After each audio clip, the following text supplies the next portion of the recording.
FIFA கால்பந்து உலகக்கோப்பையில முதல் அரையிறுதியில பிரான்ஸை வீழ்த்தி ஸ்பெயின் இறுதிச் சுற்றுக்கு முன்னேறி இருக்கிறாங்க.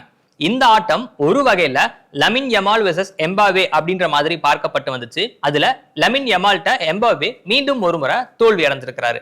ஸ்பெயின் இறுதிச் சுற்றுக்கு போனது பத்தியும் எம்பாவேவுக்கு எதிராக யமால் ஜெயிச்ச கதையை பத்தியும் தான் இந்த வீடியோல நம்ம பார்க்க போறோம்.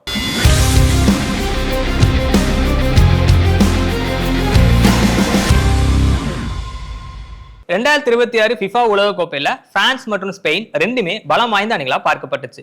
ஒரு பக்கம் எம்பாவே கோல் மழையை பொழிஞ்சு பிரான்ஸை வழி நடத்திட்டு வந்தாரு. இன்னொரு பக்கம் எங்க கோல் அடிச்சு காட்டுங்க பார்ப்போம் அப்படின்னு ஸ்பெயின் அட்டகாசமா விளையாடிட்டு வந்தாங்க. ஸோ இந்த உலகக்கோப்பையை பொறுத்த வரைக்கும் காலிறுதி சுற்றுல மட்டும்தான் ஸ்பெயின் எதிரணியை கோல் அடிக்க விட்டுருக்காங்க. இந்த உலகக்கோப்பையில ஸ்பெயின் விளையாண்ட மற்ற ஆட்டங்கள்ல பெல்ஜியம் தவிர வேற எந்த அணியும் கோல் அடிக்கவே இல்லை. அரையிறுதியிலையும் இதே நிலைமை தான் இருந்துச்சு. கடைசி வர பிரான்ஸ் அணியால ஒரு கோல் கூட அடிக்க முடியல. இந்த உலகக்கோப்பையில 8 கோல் அடிச்சிருக்கிற எம்பாவே அரையிறுதி சுற்றுல டார்கெட் நோக்கி ஒரு பந்து கூட அடிக்கலையாம். 2022 உலகக்கோப்பையில இங்கிலாந்துக்கு எதிரான காலிறுதி சுற்றுக்கு அப்புறமா இப்படி நடக்கிறது எம்பாவேக்கு இதுதான் முதல் முறை. பிரான்ஸ் உலகக்கோப்பையில தொடர்ச்சியா 10 ஆட்டங்கள்ல குறைந்தபட்சம் ஒரு கோலாவது அடிச்சுட்டு வந்திருக்காங்க.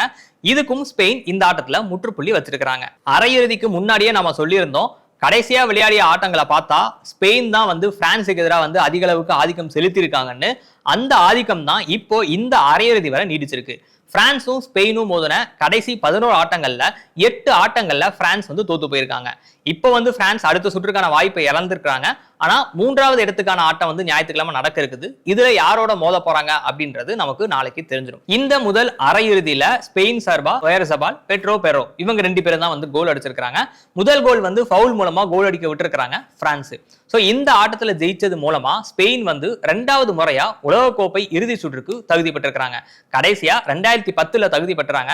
அப்போ தங்களுடைய முதல் உலகக்கோப்பையும் வென்றாங்க ஸ்பெயின். யூரோ நடப்பு சாம்பியன் அந்தஸ்தோட உலகக்கோப்பையில களமிறங்கி 2 அணிகள் இதுக்கு முன்னாடி உலகக்கோப்பையை தட்டி தூக்கியிருக்காங்க. முதல் அணி 1972-74 மேற்கு ஜெர்மனி, அடுத்து 2008 2010 ஸ்பெயின். இந்த சாதனையை ஸ்பெயின் மீண்டும் படைப்பாங்களா அப்படின்றத நாம திங்கட்கிழமை பார்க்கலாம். ஸோ ஸ்பெயின் இதுவரைக்கும் 37 ஆட்டங்கள்ல தோல்வி அடையாம விளையாடிட்டு வராங்க. 37 ஆட்டங்கள்ல 28 வெற்றி, 9 டிரா ஆயிருக்கு. இப்போ நம்ம என்ன பார்க்க போறோம்னா லமின் யமால் வெர்சஸ் எம்பாவே. இந்த சமாச்சாரம் என்ன நம்ம பார்க்கலாம். ஸோ எம்பாவே ரியல் மேட்ரிட் அணியோட இணைஞ்சதுல இருந்து லமின் யமாலை எதிர்த்து விளையாடிய எல்லா நாக் அவுட் ஆட்டத்திலையும் எம்பாவே தோத்து போயிருக்கிறாரு. அதாவது அது கிளப் அணியா இருக்கலாம், இல்ல தேசிய அணியா இருக்கலாம். நாக் அவுட் ஆட்டங்கள்ல எதிரணியில லமின் யமால் இருந்தாரு அப்படின்னா அந்த எல்லா ஆட்டங்கள்லயும் எம்பாவே தோத்து போயிருக்கிறாப்புல பாவம். இது ஒரு வித்தியாசமான தரவா இருக்கு.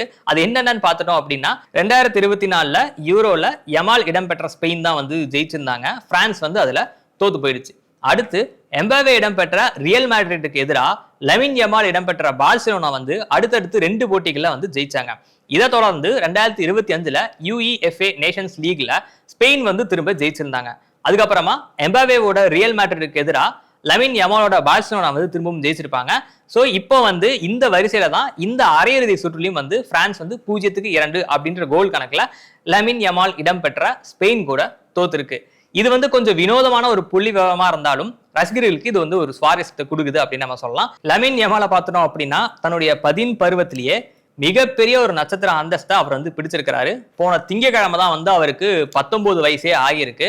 இப்போ அரையிறுதியில ஜெயிச்சதுக்கு அப்புறமா அவர் இன்ஸ்டாகிராம்ல மாசம் ஒரு போஸ்ட் போட்டிருக்கிறாரு. அது என்ன அப்படின்னா, நியூயார்க் உங்களை நோக்கி தான் நாங்க வரோம் அப்படின்ற மாதிரி மாசா பதிவு போட்டிருக்கிறாரு. 2வது அரையிறுதியில இங்கிலாந்தும் அர்ஜென்டினாவும் மோதுறாங்க. லமின் யமாலை எதிர்த்து எந்த அணி களமிறங்க போறாங்க அப்படின்றத தெரிஞ்சுக்க அவளோட நம்ம காத்திருக்கலாம்.